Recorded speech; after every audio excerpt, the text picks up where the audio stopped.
are you outside this morning? New York City, are you energized this morning? My name is James Ennis, and I thank you all for coming out. I'm representing the People's Plan Coalition. I work for New York Communities for Change, and today we are here. We have been here 3 years in a row demanding budget justice from the budget process of New York City, specifically with this mayor that we have right now. There is a lot that is going to be said today about budget. There is a lot that is going to be said about this mayor. I am going to say one quick thing because I think it is so ironic that we are standing in front of the Tweed Courthouse, named after Boss Tweed, the man who ran Tammany Hall, the most corrupt institution in New York City politics, because he is looking at the New York City politics we have today, shaking his head saying, "You damn fool, you messed it all up." A lot is going to be said more about that mayor. A lot is going to be said about his budget process. I am going to be passing the mic because it is cold and I'm not going to waste anybody's time. So next up is my colleague and friend who's going to talk a little bit about budget stuff and what we are actually demanding. Zara Nassar of the People's Plan. Yes. Hello, hello, can you hear me? Yeah. Okay, it is so cold, but we have nearly 300 people gathered here today because we are sick and tired of the leadership of this city and their failure to deliver for New Yorkers. We are here today because we want to deliver the people's vision for the budget, affordable futures, and real public safety. And we will be fighting for fully funded education, 3K to CUNY, and real public safety for all New Yorkers. Now we're going to be here for the next few months until June 30th when the budget is due, and we'll be out here every week, every day, but we have to talk about this moment that we're in right now because this is not a normal budget process. No, it's not. How are we supposed to patch a budget under these circumstances? We have a mayor who is colluding with the federal government. We have a mayor who is colluding to deport and hurt millions of New Yorkers. And the federal government is and has been considering cutting millions of dollars, potentially more billions, to New York City. And that's not right. That ain't right. So we have to say we stand united in our fight against the Trump administration's threats of budget cuts and mass deportations. And we ask New York's leaders to defend us. We need you right now. We need you to defend us against this administration and bolster the city's social services and essential services, not cut them. Not cut them the way that this mayor has been cutting them for the last 3 years. We've been out here every year, demanding the same things, and now the situation is far more dire. And with the recent resignations with top officials who are competent, who are public servants, who have been doing their job day in, day out, keeping this administration afloat, we do not have the confidence that this mayor can deliver. We have a $115 billion budget due in June, and we do not have the confidence that this mayor can put it together. So I just want to welcome everyone here to be a part of this. We will be fighting for the leadership that we deserve. We do not think that Eric Adams can remain in office in good faith. And we will be here, meanwhile, trying to make the city run, trying to pass a budget that works for New Yorkers. That's right. So with that, I'm going to pass it to our first speaker, Comptroller Brad Lander. Yeah. When I say peoples, you say budget. Peoples. Budget. Peoples. Budget. When I say peoples, you say budget. Peoples. Budget. Peoples. Budget. Good morning. I'm New York City Controller Brad Lander, and it is a cold morning, but it's a good morning to be out fighting for a people's budget. Woo! We're out here fighting for a budget that serves our children. We're out here fighting for a budget that funds CUNY. We're out here fighting for a budget that produces real safety in our neighborhoods. But look, these are not normal times. Last week, we found out that Elon Musk had reached his hand into the city's coffers and stolen $80 million, that belongs to the people of this city to spend on the things that New Yorkers need, not for his tax breaks for billionaires, not for his efforts to disrupt government. And we are not going to tolerate his efforts to take the money that New Yorkers need, are we? No! That's why I demanded that the law department go into court. They've promised they're going to do it by this Friday to get into court and get those $80 million back. We won't tolerate Elon Musk stealing from the people of New York City. But here's what else we won't tolerate. We will not tolerate a budget that cuts our schools by $93 million. We will not tolerate a budget that cuts CUNY by $114 million. Let's be clear, CUNY is where half our nurses and a third of our public school teachers are educated. It is the pipeline for upward social mobility. It helps. Let's hear it, CUNY. And we will not tolerate a budget that cuts child care for our families by $222 million. This is a city that has promised parents, if you have a 3-year-old, we've got a seat for you.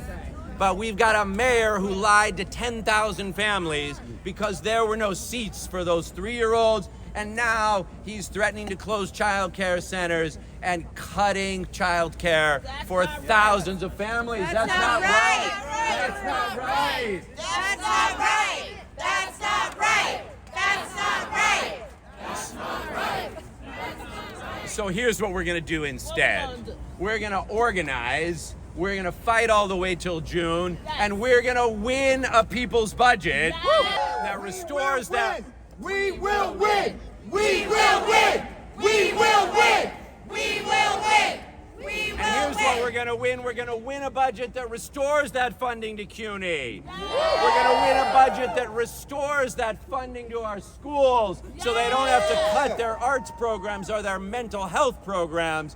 We're going to win a budget that restores funding to child care so every family with a 4-year-old or a 3-year-old knows they've got great child care and they can afford to live in this expensive city, right? And we're going to do more than that. We're going to win a budget that invests in real safety in our neighborhoods. It's freezing cold right now, and we've got too many of our neighbors sleeping on the streets, facing mental health crises, danger themselves of freezing to death, and then sometimes a danger to others as well. But when you invest in the systems that work, in those safe haven shelters, in housing with services, in that model of housing first, we can invest in the kind of safety that all New Yorkers need in their neighborhood, that saves lives, that cuts down on violence, puts resources in our communities. That is what a people's budget looks like. Am I right? Yeah. So that's part of what we're going to win. But I also want to be clear and echo what Zara said. We need a budget that funds our communities, that funds our families, that funds our schools, that funds CUNY, that funds safety. But boy, we also need a mayor in City Hall who does the bidding of New Yorkers and not the bidding of Donald Trump and Elon Musk. We need a mayor who's focused on making this a genuinely safer, more affordable, better run New York City. Yes. We need honest, effective leadership at City Hall. Yes. And anybody can see right now we don't have it. No. We can't have a mayor who's compromised, who works for Trump and Musk and not for us. And that's why, in addition to joining this fight to restore the funding for a budget, in June, we're also fighting to get a mayor who delivers a safer, more affordable, more livable, and better run New York City, who will stand up and fight for our values and not let families be deported or broken up, not let Elon Musk come and take our money. A mayor who stands up and fights for our families, and also a mayor who runs a city that lives up to our values. Yes. So everyone's Yes. got the childcare they need and the schools they deserve and the CUNY that makes it possible for them to thrive and the safe neighborhoods that will make this the best city on planet Earth. That's what we're fighting for when we're fighting for a people's budget. That's what we're fighting for when we fight for a new mayor. When we fight, We win. When we fight, We win. When we fight, We win. And I say people, you say budget. Peoples. Budget. Peoples. Budget. Peoples. Budget. Peoples. Budget. Thank you very much, everyone. That's what I learned something again from the comptroller, Brad Lander. But I will say this. If there's anybody who knows the budget of New York City, if anybody who knows the numbers behind what this terrible mayor is doing, it is no other than the comptroller, Brad Lander. Maybe more, but Brad Lander, the comptroller of New York. He's the person who's in the numbers. He is somebody that knows the real budget stuff that's going on. So when he comes and joins the line and tells us the numbers are looking funny, listen to him. Yes, that's right. The next person we're gonna bring, wait, let me take a step back. Is Uptown in the house? The people who are fighting this fight are on the New York City Council. And I'm gonna bring up a council member from Uptown. I'm a little biased though, I had to do that. Miss Carmen De La Rosa, please come out. Good morning, people. So, in addition to being the council member for Upper Manhattan in the 10th District, I'm also the co-vice chair of the Progressive Caucus in the council. And with me today is one of our chairs, Shahana Hani. One of our members, Alexa Aviles. And many other council members stand with you. We're in hearings right now, and we don't have clones yet. But we understand the importance of being here. Let me just say that we are proud to be here today with the People's Plan and this entire coalition. Because this is not a moment, this is a movement. And this movement has been talking truth to power at least for the last 3 budgets, maybe longer. Many of you have been in this fight for decades for our communities. But this coalition that came together and was really strong has taught us a lot about how we stand up for our people and how we stand up for communities. I want to say to all of you that no matter the chaos that is happening in City Hall, we all have a role to play to make sure that New Yorkers understand what's on the line. And while there is some uncertainty, I think chaos that is caused on purpose by this mayor.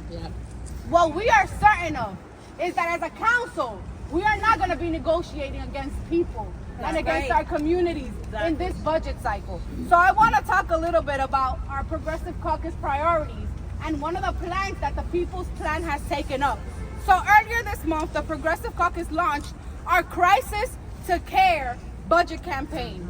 With this coalition of advocates, providers, and union members, we know that people who are in need of care have been scapegoated in our city. That's right. Whether it's immigrants, whether it's New Yorkers suffering from mental illness, or whether it is unhoused New Yorkers, they've been scapegoated to say, if we don't see them, there's not a problem. That's right. We know the problems persist, and it is shameful to do that to people in need. That's why we're calling for a $61 million investment to tackle the dual mental health and public health crisis that have long gone unaddressed under Mayor Adams. Our city is in crisis, but if we deliver care to our communities, we can make a dent in the need that people are actually experiencing at this time. With $61 million, we can eliminate wait lists for critical mental health and survivor services, expand access to respite cares and supportive housing. Yes. We can hire peer specialists and evidence-backed solutions in our city and take a holistic approach to the issues we're seeing in our communities and on the streets. It is no coincidence that the same people that are sleeping in our subways are the same people that can't get into permanent supportive housing. And no matter how many times we close our eyes to that reality, no matter how many times we close our eyes and say we wish we didn't have this in our city, it is our responsibility to tackle these issues one person at a time. And so it is our philosophy that this budget must deliver for the people of New York City. we're not going to negotiate against the interests of our communities. And we stand here today to say, yes, as the comptroller said, we need supportive housing. Yes. We need to make sure that our unhoused New Yorkers have a place to lay their head. Look how cold it is today. We're also saying that our children, universal child care is not a promise. It can be a reality for our city, and we must fund those seats. Right. We're saying that our education system cannot be the first thing to be cut every single budget. Right. We're saying that CUNY is the jewel of New York City, and not just when we say, look what CUNY's doing, right? It is the workers, the PSC workers, I'm the labor chair, that are teaching the brilliant minds of the future of New York City. And so we have to stand together, united in one voice, and say that no matter the self-imposed chaos that is happening in City Hall, we have a responsibility to stand up for our people. I was elected to the City Council under a mandate to make New York City different than the New York City that we inherited. And we're not backing down from this fight. That's right. We need all of you to continue to build this movement so every community across our city understands what's on the line right now in this budget fight. Thank you so much. Don't back down. That's right. Don't back down. We all are here saying the same thing about one man, Mayor Eric Adams. And right now, there's one woman who has the power to remove that man from office or to force him to resign. I'm not going to say anything more than Hochul, force him to resign. I'm going to say it again, not right now, but beware. Next up, I'm going to bring somebody else who's on the New York City Council fighting against this evil man and this evil, I'm not even going to call him evil, and his bosses, Elon Musk and Donald Trump. New York City Council member from Sunset Park, Alexa Avila. You hear me?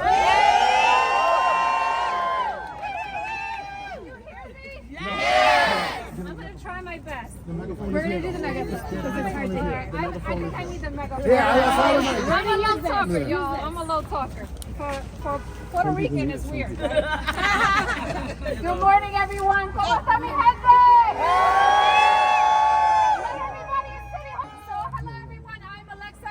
I'm the council member representing District 38 and the proud chair of the Immigration Committee. I'm going to keep this relatively short because my colleagues will continue to give the messages that are clear. But I have to start with one thing. We have a mayor who is compromised. It is clear, not only from what he has been doing the past 3 years, where he has gaslit New Yorkers, working class New Yorkers, every single day, where he is cutting a budget when we had a surplus. It is not only a fact that has been pointed out by the controller, it is a fact that has been pointed out by the fiscal impact board. Is that right? It's the fiscal, I always forget the name. IBO. Okay, we believe you. Several agencies, including what we have seen from the numbers, say the same fact pattern. This mayor has been unnecessarily cutting and gutting New York City services, including education, including CUNY, including the very services that we depend on. So when he talks about, I'm a working class mayor, I'm here for a working class, the facts say otherwise. You are here for corporations. You are here for real estate. Clearly, you are here for Trump and his billionaires. You do not represent us. It is clear that he is all about saving himself. So we have a clear message that we want to tell the governor. I have said it before and I will say it again because the facts have only gotten worse and even more clear. The mayor must resign. Must resign. Governor Hochul. He must resign. He must resign. He must resign. He must resign. Governor Hochul, we know this is a challenging decision. Nevertheless, your responsibility is to the workers of New York City. It is to the people of New York City who have elected you. When we know that this man is incompetent and has an administration in tatters. You must do the right thing for New Yorkers. That's right. And I will say lastly, we will continue to fight for a people's budget.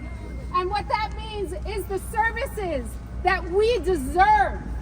This is not entitlement, y'all. These are taxpayer dollars that support every one of our working families, whether it is education or childcare or our healthcare institutions. We have a $115 billion budget that should be invested in us and our communities, not being given away to corporations, not being given to solutions that do not do anything. And lastly, I will say, the Progressive Caucus's budget request of care, it is the right thing to do. We have been spending billions on NYPD to walk around and do nothing. That's right. We are asking for a real solution here. We are asking to provide the services that people deserve. If you are struggling with mental illness, you cannot say you believe in that system when you're secretly defunding it. And this mayor has been defunding mental health services in our city. I don't care what you call it, but the facts are the facts. We need a people's budget. We need the real investments. We will track every penny that comes in. And we will be here to hold people accountable. Thank you, y'all. Thank you.